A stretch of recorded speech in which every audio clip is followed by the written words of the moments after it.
Welcome to Famine Studios. I'm your host, Famine, and today we're doing a custom showcase. Before we get into a breakdown of these customs, I do want to send just a special shout out to the people that supported me on Ko-Fi this month. We've got We Are Ego Comics, La Rose, and Festus. I do appreciate every contribution that you guys do. It goes directly into helping this channel and improving the setup so I can keep making these videos for you. The better quality they come out, the more time that I can spend on them, the more focus I can put on them, and you know what? A coffee goes a long way. For a contribution for the cost of an average coffee, you can help out this channel. The link is down below. If you're not able, I completely understand. Times are tough for a lot of people, and that's why I keep pushing this content out, because I want to provide some entertainment for folks, and I hope that you guys like it. If you do want to support, you can always click the like button, subscribe, share it with a friend, and make sure you turn on the bell notification so that you know when a video goes live. Otherwise, let's take a look at these customs. What I've got here is a custom Snaggletooth Cook. He is sporting a Ugnaught vest, an Ugnaught apron, a nice red nylon ascot. I didn't do any color change on his face or anything like that because I don't feel like he needs it. He's got a Fortnite spatula. I kept the gloves on because usually, you want to have protection from the flames from the oven that he's using. And this body is just one of the Kenobi Vintage Collection Wayward Jedi figures, but he works with his partner and his buddy, and I'm going to bring him out to show you in a second. Here they are. They're Rodian. Beautiful blue eyes. I loved that I did the pink hair. It's a vintage 77 Rodian head. I just repainted the hands. I don't really focus too much on character hands. I try not to let that worry me, but I think they work in this case because the fingers look really long and thin. Ascot is from a Fortnite taxi driving figure. I like that. You see that in restaurants sometimes. I did just a little black belt, a few layers of dry brushing and weathering over the white shirt to make it kind of look like a cook's uniform. And like I said, I used black thread to make the belt on there just to break up that.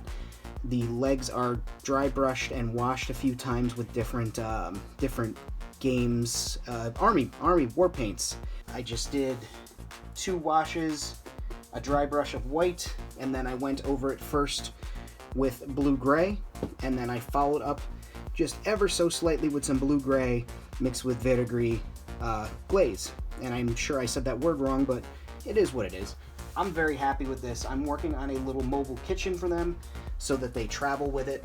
Should be a nice display. I like them. So here we have my take on Peter Quill, formerly Star-Lord aka Star Prince on Gimmick, wearing a burned out Infinity Gauntlet, or my version thereof.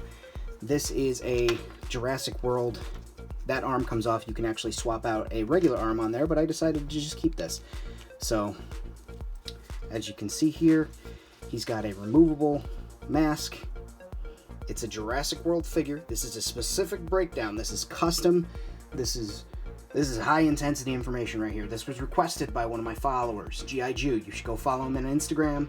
He's a G.I. Joe collector, big into Snake Eyes, big into Marvel action figures. He's one of my closest friends.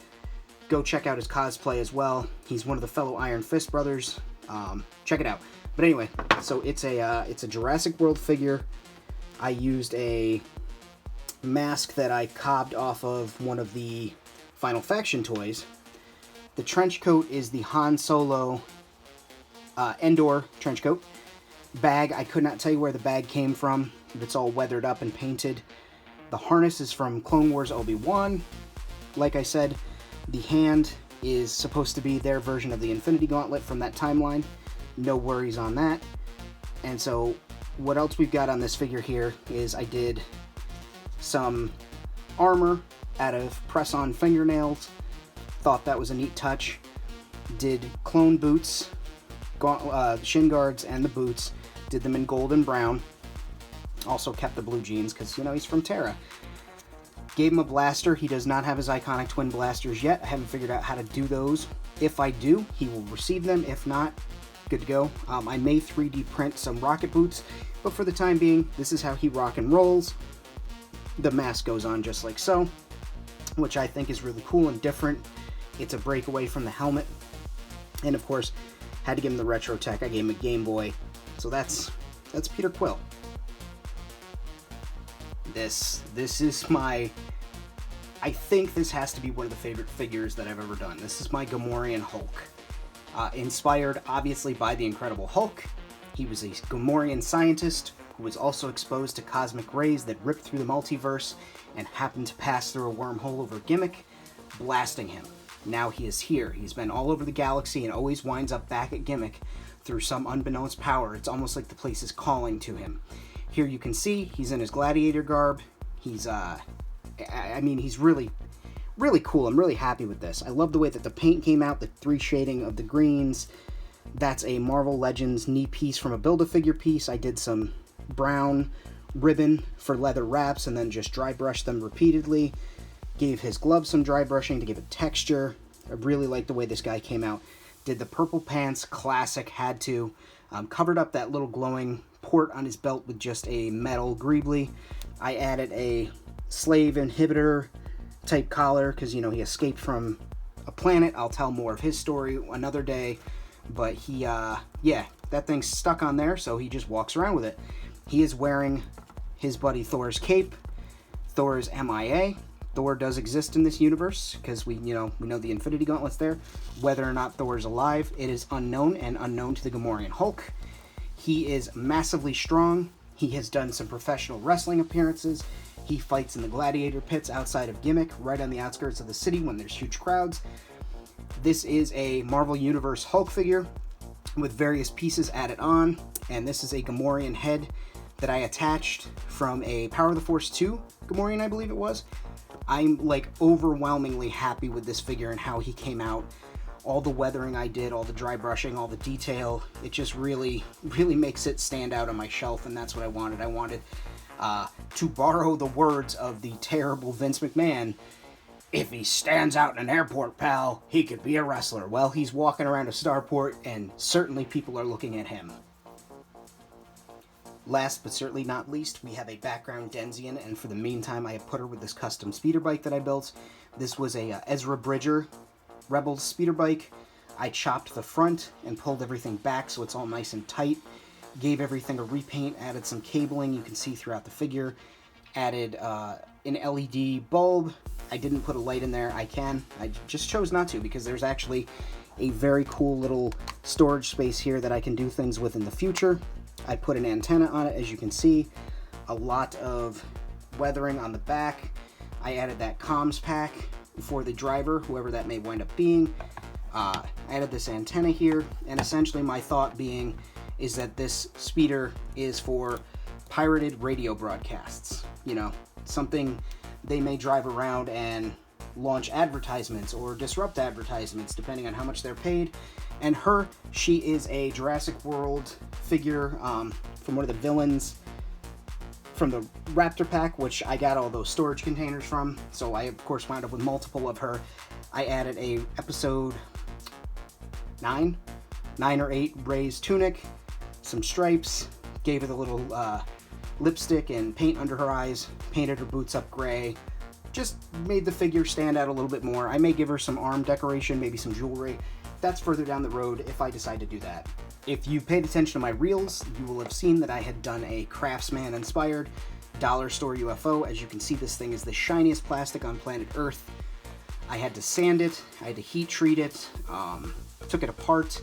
This piece, the orange, is its own separate ring.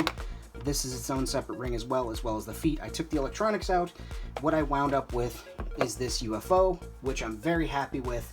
I want him in Gimmick. I'm working on a pilot for him right now. It is a little X-Files alien on a Fortnite buck. He will be getting an ascot, getting weathering, and then he also has his naked gray body, which he can walk around with as well, but he chooses the suit because it makes him a little taller and people take him serious. Or a little more serious, I should say. Also on here, what I did was I added a magnetic droid head that can come off and come on.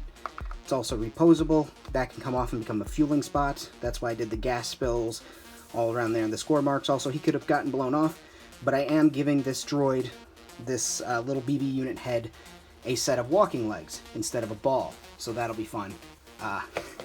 As you can see, I did the tip of that in the silver, did the silver on the beads, dry brushing and weathering, the feet, I just wanted this thing to look cool, and I'm very happy with how it came out. I like the way it sits. For a side-by-side comparison, I'm very much happy with how this came out. I may do a different thing with this ship, I don't know yet, otherwise this is just a cool reference to anybody. That was $1.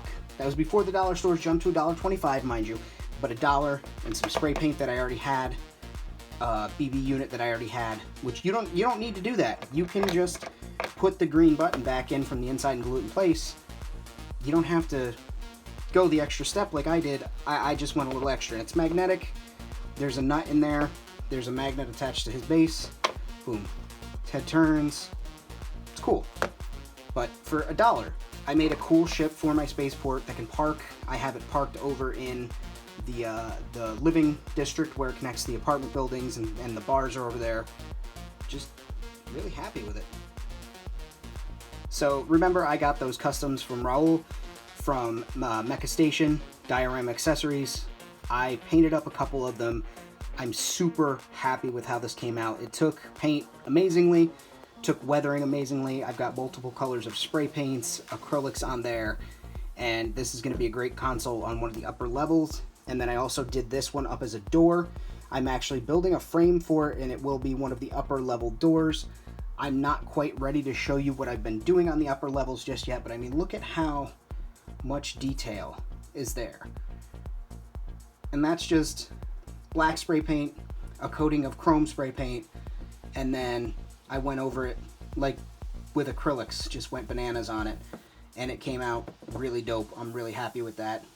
And then this one again, multiple spray paints, acrylic paints, washes, sealer, just really made it all grimy and dingy. Like, that's a console that's maybe neglected, maybe is an older model and isn't used by droids or service vehicles anymore, and it's just kind of sat there, but someday someone will come along and hook up to it and get what information they need, and there it is. If you like these customs, there are plenty more. As I said, I want Gimmick to be mostly populated with customized figures. I want everything to stand out but blend in, which is why I'm doing things in the certain way that I'm doing with my own style and touch. Later this week, I'm going to be checking out this figure from Black Adam of Cyclone. I think she looks like a great figure, and I think with a little bit of repaint, maybe a head swap or some accessories, this is going to make a great custom somewhere within Gimmick. We'll have to see. I am doing a giveaway. Ho, you stayed until the end, so you get to hear about it first. I'm going to be doing a giveaway. I've got some Evil Ted molds and a book from Svetlana from Kamui Cosplay for the cosplayers, and I've got some Evil Ted molds for the customizers, and I'm also going to be giving away a Obi-Wan Kenobi Wandering Jedi figure from the Vintage Collection as a giveaway, as a thank you for hitting over 500 subscribers. So here's how we're going to do this. When I hit 600 subscribers, I will do the drawing. Here's how you enter. Leave a comment below. Mention your favorite lightsaber color. That's what we're going to do. Mention your favorite lightsaber color down below, and we will go ahead and I will draw a winner. I'll probably do it here live on this channel, and whoever wins will get a set of Evil Ted molds. They're great. I use them around Gimmick, you've seen, and an Obi-Wan Kenobi, and that will be for the toy collectors.